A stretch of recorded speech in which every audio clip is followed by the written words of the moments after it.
Searching the censuses of New York City. New York City. This is another JDW Talks. My targeted audience are census researchers, genealogists, students, and New Yorkers.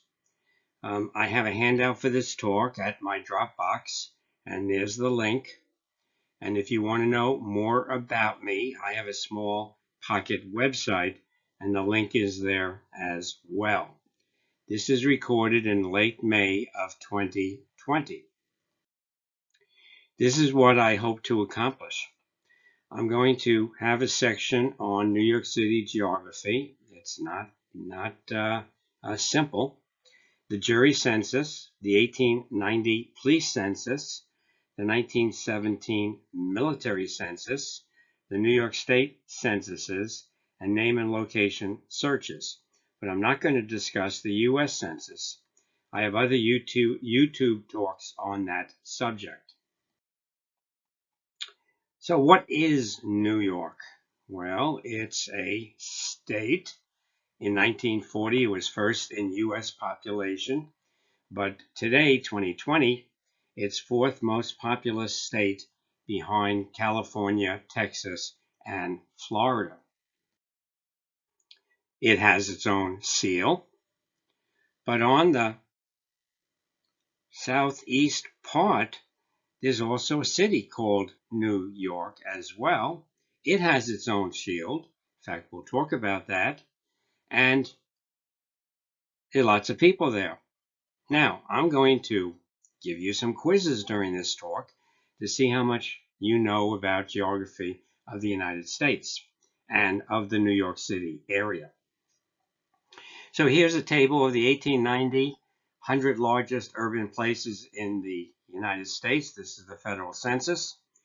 Question: what's the fourth top city that I have whited out? We got New York City, we got Chicago, we got Philadelphia. What is that fourth city?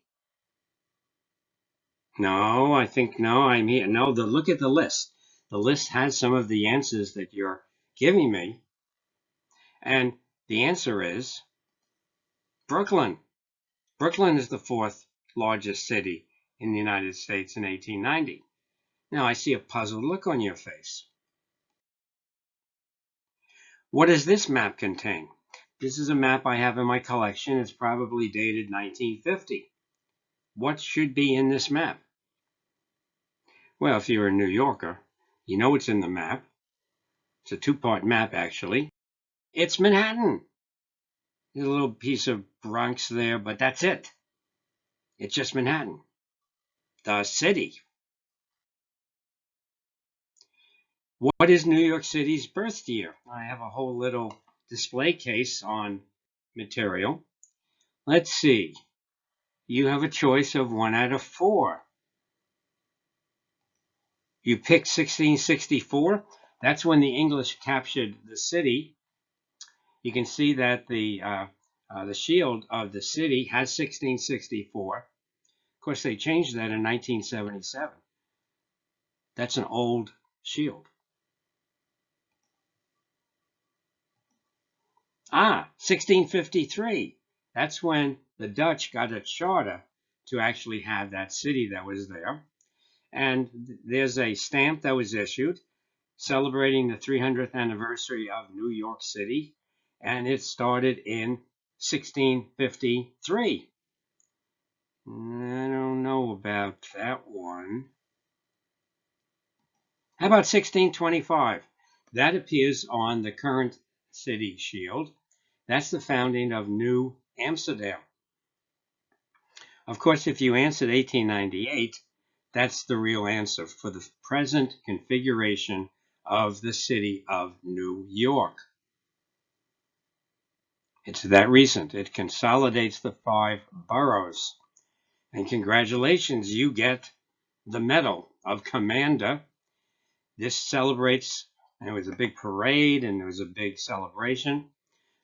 This celebrates the 25th anniversary of the city of New York, 1898 to 1923.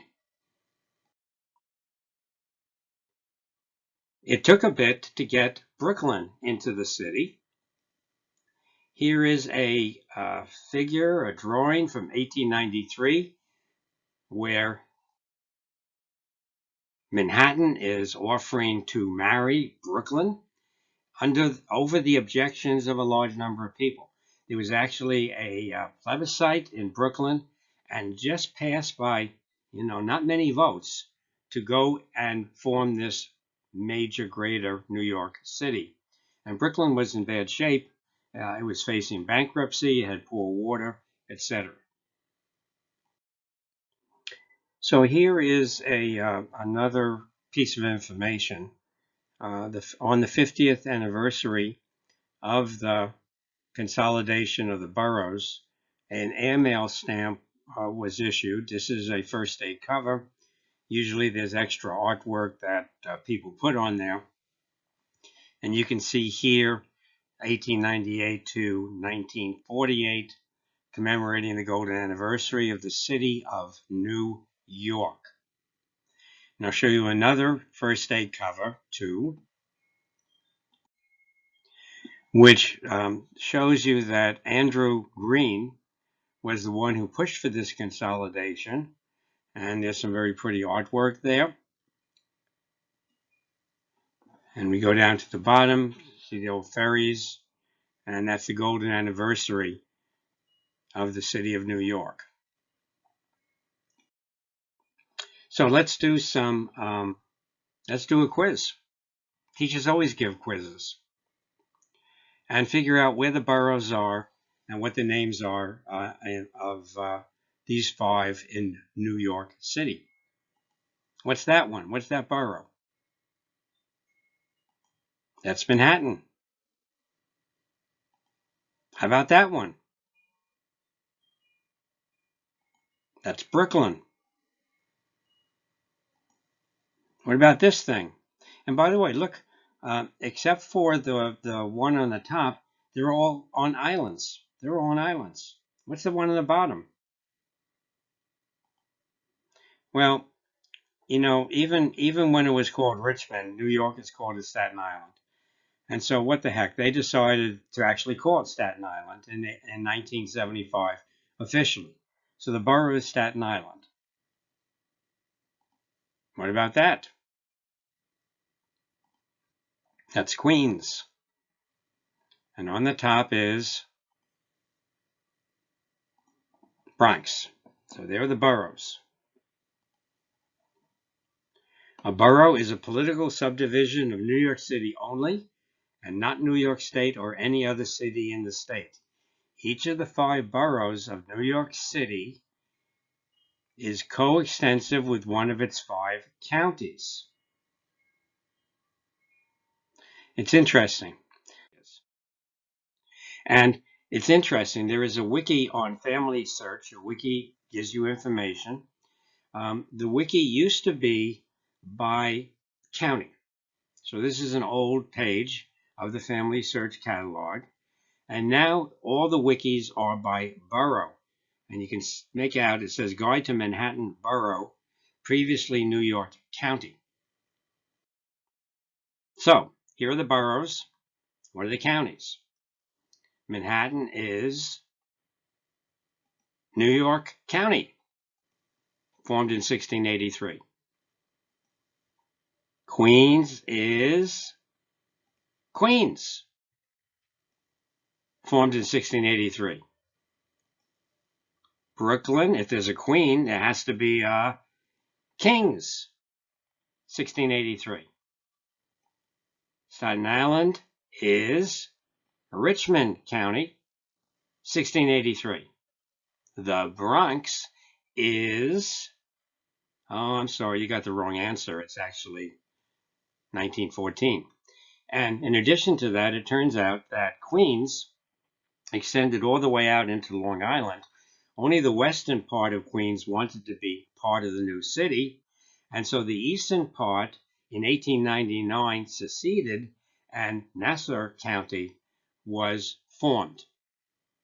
Complicated. But you need to know this if you're looking up records. Where are the records? So let's summarize that. What is New York City? First, it's only Manhattan in New York County. Then it's Manhattan and West Bronx in New York County. Then it's Manhattan and all of Bronx in New York County. Then it's the boroughs of Manhattan and Bronx in New York County. Brooklyn, Queens, Richmond. And Queens is the western part. And today it's 5 boroughs, 5 counties. Now you understand all of that? Let's ask a New Yorker. What is New York City? New York City has 5 boroughs and also has 5 counties of New York State. There's actually a state. It took me a while to know that there was this big state. A New York City resident is a New Yorker. But many refer to Manhattan alone as New York City or New York or Da City, while the other boroughs are referred to by name: Brooklyn, Queens, Da Bronx, and Staten Island.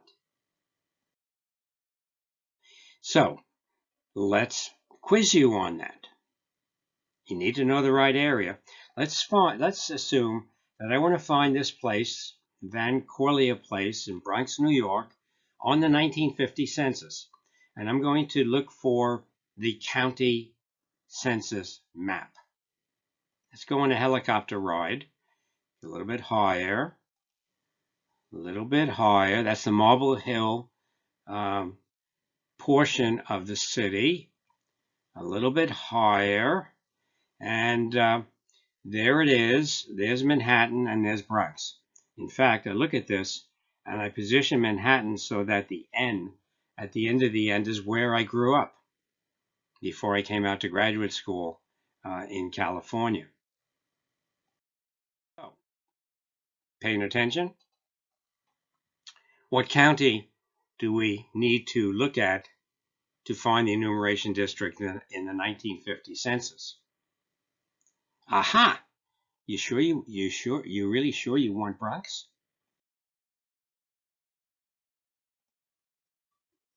All right, I'm not sure about this, but I'll find the map. Here's the borough of the Bronx. It actually has a number of maps. I think there are something like 7. And let's see what the enumeration district is. And oh my goodness, some deranged map maker has eliminated Marble Hill. It's not there on the Bronx County map. What's going on? Well, it turns out that Harlem River is a man-made river, and that portion used to be part of Manhattan. And it's still part of Manhattan by definition. It's in New York County. Residents may not even know that, who are there. And it's there. The description is Manhattan Borough, New York City, and there's the boundary, etc. And so it's another warning that you really need to know the geography of an area to figure out where the records are. We have put up at the Steve Morse One Step website 2 papers on the geography of New York City. This is in your handout. This is at stevemorse.org. Have a section on the New York Census, and there is the 2 papers are in there. I wrote the initial one in 2014 with Steve's help, and then Steve revised it substantially and republished it and put it in that same area. And it goes over some of the things that I just discussed. So why is New York City important? Well, I was born there, that's why. About 1 out of 22 Americans lived there in 1900. In addition, if you're doing Jewish genealogy, the city had about half of the 1 million Jews in the U.S. in 1900. There is a whole book by William Dollahide on the New York state censuses and substitutes. Lots of material. And the Family Search has a whole section on New York Census. Very, very nice section. because what it does, it shows you the years of these various censuses and where they are, gives you links to them, shows you where you have pay sites, where you have free sites. So let's start looking at the various city censuses. The jury census was taken between 1795 through 1829, not consistently, and it asked for the head of household. The censuses are at the municipal archives, not easy to get to, not online. And here is a image of a 1890 jury census. Name of the street, occupation, whether you had over $150. I guess if you had beneath that, you weren't eligible to be a jurist. Reasons of exemption. The next one I want to talk about is the 1890 Police Census. So there was a federal census in 1890, but New York City, i.e. Manhattan, felt that they had been undercounted. An undercount are people who were missed on the census. Could be caused by movement. Some people refused to participate, inaccurate enumerator map, crowded areas, difficult to count, etc. Human error. There wasn't much sympathy from the federal government. New York City's under Tammany Hall, Democrats, while the federal government was under Republican control. So they decided to do their own census by sending out policemen in Manhattan and West Bronx in 1890. That was New York City. Cost $1,000, and they did it in the fall when the federal census was done in early summer. They filled 1,000 plus books of names. They lost a number, typical. 894 still exist, and they found 13% more people. And so they demanded a federal recount. But the federal government wasn't that, didn't have empathy. This is a judge cover. It dates about 1890. I'll show you it here. There's Uncle Sam looking at Tammany Hall, inflating for political purposes, filled with hot air. But the mayor sent this demand, and we see here in October of 1890 that he received a very curt, almost insolent reply to Mayor Grant. The census office has lost no time in refusing to order a recount of the city of New York. Superintendent Porter proposes to stand by the unquestionably inaccurate enumeration made in June. Mayor Grant's letter asking for a recount was received today, and almost by return mail. Mr. Porter's representative, Chief Clerk Childs, has sent back a reply as curt and as nearly insolent as is permissible in an official communication. This reply is as follows. And the mayor's strategy claimed that a member of the U.S. Census Bureau had co-supervised the police count. All they did was observe it, that the results were validated because of that. He provided no data to the Bureau. He ignored the Bureau's proposal to have a formal hearing, and he went directly over the superintendent of the count, to the Secretary of Interior, where the federal count was housed. It's now in the Department of Commerce. And they denied it. There was no evidence that the fall people were extra than those present in June when the federal census was taken. It was the start of vacations in June, and city people went elsewhere and probably counted there. And I think in those days, today, if you were out of your normal place of residence, there would be a special form for you, and you would be counted in your place of residence. And then during the intervening time, many new immigrants came into the city. Here is a look at the 1890 police census. We have the street and the house number. There's no division between the various people on that address, no indication of relationships between families. Name of the person, sex, age, period. And Family Search has a whole wiki on the 1890 police census. There is now a name index to it, but I want to talk about an address index. And they do have films that are available showing you, in fact, if you look on the left, you'll see the missing books.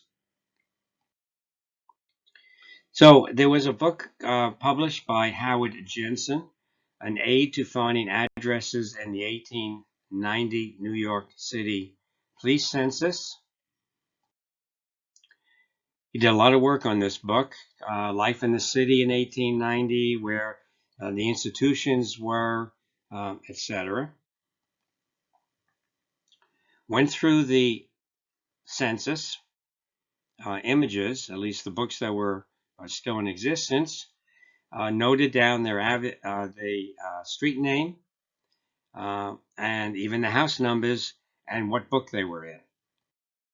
And then translates the book to a family history library film and even shows you the item and ADED. We'll tell you what those mean later as well. And the One Step website, heard that the book was being discontinued. That was not true. We located Mr. Jensen and asked him if we had permission, which he eventually did give, to put the information in the book on our One Step website. And he said you could have the whole book online, but we didn't do the whole book. And he started it because he found it so hard to determine the correct book to order from the Salt Lake City Library. So we have a section on the One Step website, right below that history of the geography of New York City, a finder to find the assembly district / election district. That's what those stand for. And here is the 1890. You notice that there's an X for Brooklyn. We found a notation that Brooklyn may have done a similar police census, but that's the only thing we found on it. We found no other information. The other X's in the table, by the way, indicate that those censuses have been lost. They didn't survive. That's pretty typical of a New York State census. It was not done very professionally. Now let's turn our attention to the 1917 Military Census. You'll see these badges that sometimes are sold on auction sites. They go from, a few dollars to a lot. People think they're either very rare or pretty common. And the governor proclaimed that there should be a military census of the state. We're looking at World War I. I have a collection of badges and other things. You can see it's not a big badge in the center for 1917 military. The top are the federal badges, the only 2 years they issued them. We'll talk about the New York state badges later. And there's somebody's card showing you that they had registered for the military census. This lists the name of men 18 to 45 years old, their full birth date, their address, and their occupation. It's not online, any of the indexes, and it's available generally at the clerk's office in the city. There is a nice article that I found recently on this 1917 New York Military Census. I've given you that link in your handout. Let's turn our attention to the New York State censuses. They were done at irregular intervals before 1825, and then every 10 years to 1875. What happened in 1885? Well, we will find out. Then 1892, 1905, 1915, and the last one in 1925. Now, I spend a lot of time searching auction sites to get documents. That's where my education is. I have find a lot of information on these documents. And I found a bunch of documents from a single census taker from Trenton, New York. He has this very large certificate that he is now a census taker. It's filled with his forms. Here's section 4, agricultural statistics of this town. Here I am holding another sheet. This one has the harvest of 1874, domestic animals in the city, wages, general remarks. Other sheets are marriage, deaths, population names. Incredible. It's incredible. Family Search has filmed the existing forms of the 1875 New York Census. So I said, well, let's see what they look like. So I went to the county and looked for Trenton, and it's not there. Not there. I have the only 1875 information about Trenton, New York, because I bought it online. So I digitized that and sent it to the historian at Trenton, who was very appreciative of that. In 1885, the governor, Hill, a Democrat, wanted a simple count, but the Republican legislature wanted just a statistical head count. So the governor vetoed the legislation that would have created that 1885 census. So he called a special meeting, but the legislature again passed their own bill, and so he vetoed it again. And so there was no 1885 state census, even though I think it was in the state constitution. Typical.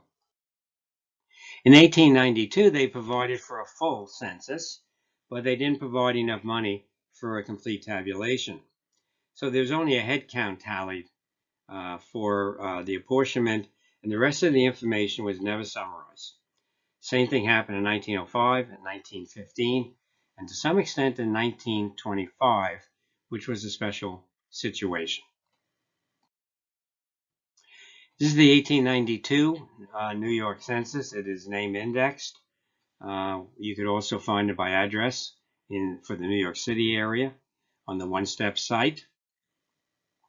Name, sex, age, where born, citizenship, occupation.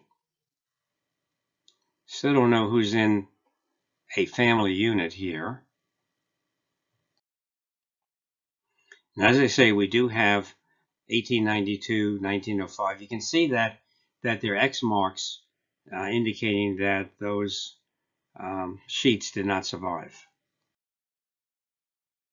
So let's see what the structure is of this census. New York has AD/ED districts, not enumeration districts like the federal government. AD is an assembly district. ED is an election district. And these are used for elections, secondarily used for the New York State censuses, New York City Police Census, and looking up voter registration information, you need the AD/ED of an address. And I found a reference that the AD/ED are from the preceding general election, and that was used. So that's important because, as you'll see, it's not quite clear in some cases what the AD/ED district really, what the boundaries are, what it really covered. Here are assembly districts in the state as of probably, I don't know, 1920s, and a election district. So here we have election district 6. Well, no, that's AD. That's assembly district 6. And let's say we have election district 25 that number 6 is in, which has 3 blocks. And some of these election districts are 1 block or even a half a block. That's an ED. And note that the AD boundaries might change every 10 years because they're based on the federal census reapportionment, but EDs often change between local elections, thus causing problems with the accuracy of any map-based aid. Remember, there's also a name index for these. So I'm going to concentrate on these 3. Those are the years that cover a large wave of European immigrants, include many questions of genealogical value, and census takers were given these neat badges. You see the 1925 Florence E.S. Knapp was the Secretary of State. She ran the census. They got a set amount of money per day, and then they were given extra money for each name that they put on their sheets. It started on June 1st, and it was for 2 weeks. And if you want to see some instructions, there are instructions online for the enumerators. I think I have that in your handout as well. An interesting instruction, which is actually implied or even stated in the federal census, is where you know that the answers are incorrect or false, and the person giving it will not give you a correct answer. Enter upon the schedules the answers as nearly as you can ascertain them. They were also instructed, according to the New York Times, to be polite to citizens, unless the citizens see fit to be rude to them, when they will have the right, the census takers, under act of the legislature to call on the police. No impudent questions are to be asked, except the ages of the citizens. Everybody was counted, including tourists. In fact, this one in 1905 was so upset that he had to be taken to court. So this individual, a Virginian, who did not want to be a New Yorker, I don't know why that he had that, was taken to the West Side Police Court yesterday, charged with not answering the questions of this enumerator. "This is an outrage, Your Honor," declared the Virginian. "I do not live in New York, never have lived here, and don't intend to live here. I might be classed as a New Yorker, and I don't want to be." Well, the magistrate persuaded him to answer the questions. There was also another problem. It was pointed out in 1915 about immigrants. This is the New York Times, and they say most of the census men's first day's troubles were encountered in the east side of Manhattan. The visit of the enumerator in the Russian and Italian quarters east of the Bowery was viewed with the deepest suspicion. He was promptly sized up as a spy or an agent from the other side who was rounding up all the Russian and Italian reservists in New York and would ship them off for the war. Doors were slammed in his face and whole families moved out for the day in order to escape him. Maybe that's one of the reasons they issued badges. Now, the 1925 census is really, really important for some genealogical work. This is general questions that were asked. I've omitted question 10 here. If we look at 1905 and 1915, there's a column on citizenship, number of years in the United States, and citizen or alien. But that's not what you see in 1925. In 1925, not only did they ask those questions, but they asked if naturalized, when and where did that occur? How accurate are the entries? Well, check it. They're checking. My maternal grandfather became a citizen in 1914 by special term of the Supreme Court of New York. It just says 1912 New York. So the year is wrong. My paternal grandfather became a citizen in 1913 by the U.S. Eastern District Court. That's in Brooklyn. The census says 1911 Brooklyn. So that year is wrong as well. However, I've seen some really detailed information, as this example shows you. Specific courts. Some of them are in other states. I think there was one, on the bottom right, Port Huron, Michigan, July 1889. So you never know. So the 1925 census was run by the Secretary of State, and she just gave numbers of people in each district. Nothing else in the report to the legislature. There was a complaint filed against her and a full investigation of the state enumeration of 1925. And the recommendation here was either to have a real state census or just give it up and use the federal census. And after this, they used the federal census.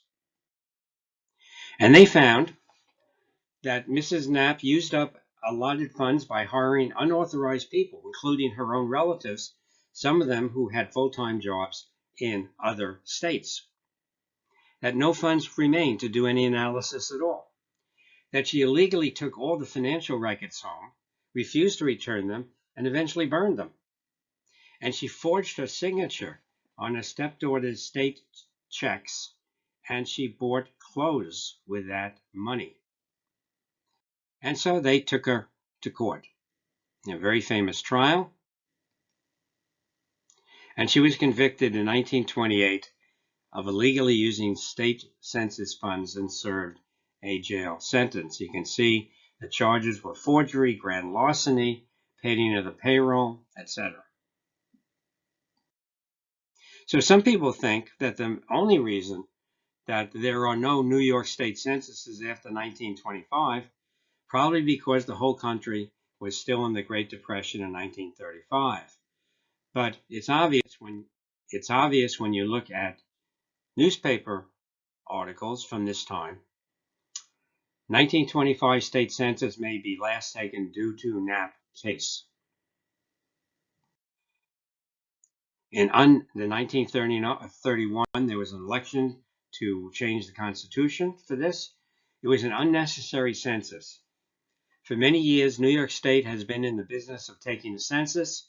It has alternated with the Federal Bureau in that endeavor, but with this important difference. The Federal Bureau has enough enumerating of one kind or another to keep its staff busy year in and year out with periodic expansion and contraction, whereas the state had to improvise an organization every time it sought to make a count of its inhabitants. That is one reason why the decennial state census has often been, to put it charitably, a rather amateuristic affair. In 1925, it was worse than that. And so the amendments went up for vote, and it was passed to change the Constitution. And the Times article says the state census was a waste of time and money. Its abolition is clearly in the public interest. Well, that may be true from their point of view. It has a lot of useful genealogical information in it. And so the vote was overwhelmingly to get rid of it. Now, the last section I want to talk about how to search for people on these. A lot of these censuses are name indexed. You can find the indexes online. It's an efficient way of finding people. You don't need to know much about the census format. When you find the person, you usually get to the page that person's name is on. But sometimes name indexes fail, and that's when you need location searches. To confirm a missed address, you can prove a negative. Otherwise, you'll keep repeating name variations, but you can see that they missed the address. To find the history of a house, and if there isn't a name index. The New York Public Library, and I've given you this reference, has a guide to searching the census by New York City address, and they show the one-step web pages by Stephen P. Morse. The Jensen book as well. And I have a bunch of suggestions here about where you would find addresses. Some of these may not be available on a given census year. Social Security application.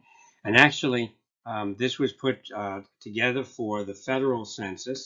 Social Security was in the 1930s. So you obviously, if you had an address there, it's not going to help you for the 1925 New York State Census. The New York Public Library has digitized their city directories. They're online. Fantastic resource. I've given you that link on the handout.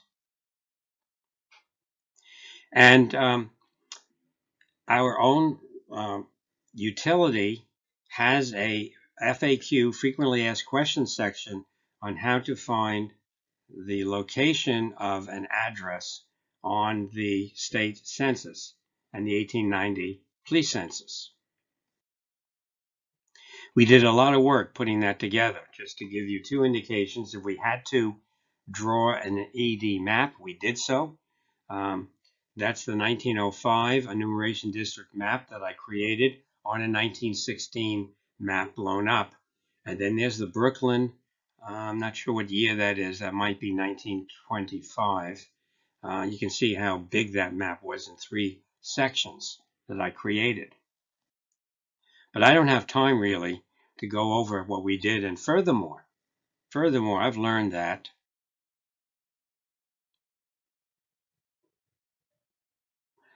laws are like sausages. It's better not to see them being made. But genealogy databases are like sausages. It's better not to see them being made, and I can assure you about that. This is a quote from Joel von Weintraub.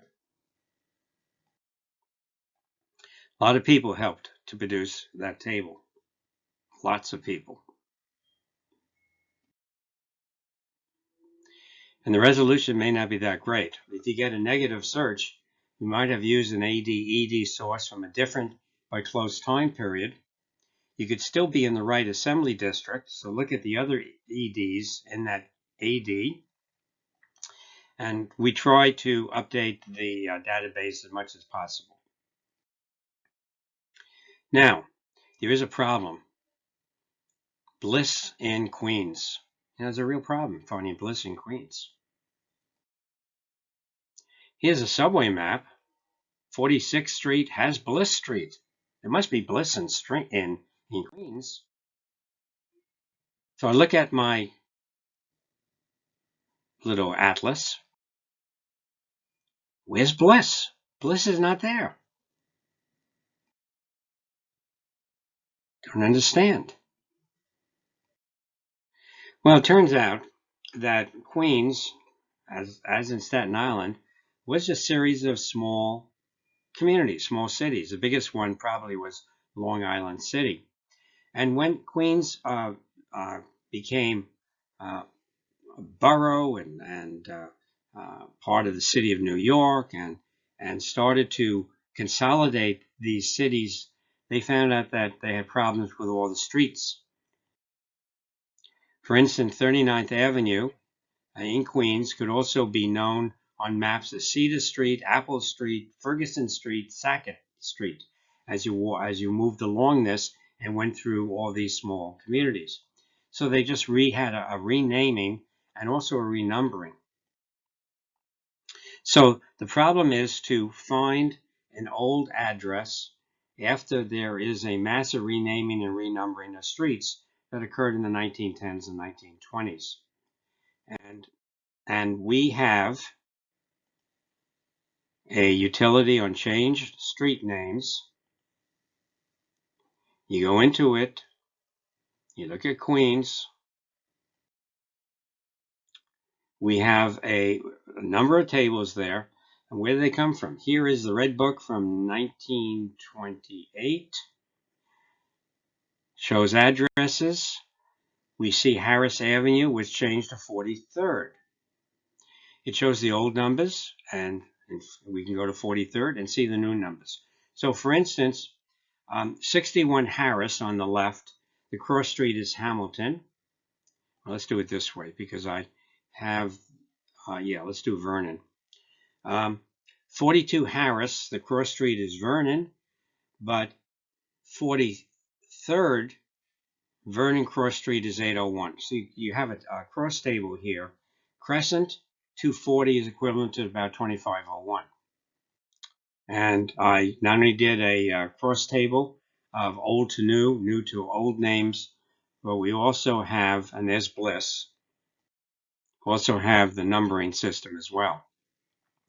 George Miller, who's an expert on Queens and street names, in 2004 said to me that I've been looking at Queens street name changes in the various series of house numbers in several western Queens County communities for 20 years, and there's no clean, clear-cut way to ever explain what happened and exactly when changes took place.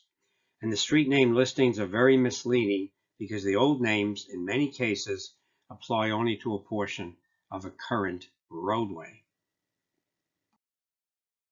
Staten Island also had the same problem with lots of small communities. And we resolved that the old and new ways. We handle it a little bit differently. And so there still is Bliss in Queens, only because in 1998, Bliss was removed from subway signs and the community had a petition. They wanted Bliss to be on their subway sign, even if it wasn't a real street name. So I hope you got a lot out of the searching the censuses of New York City.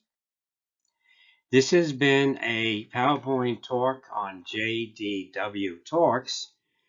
This represents a milestone of sorts that my original goal of putting 6 census talks will be met when I put this one online at YouTube. I also will have in the future some talks on Ellis Island, and I put up 3 talks on natural history, including a virtual field trip to the to see the birds of the headlands in Dana Point, California. If you enjoyed this, please spread the word.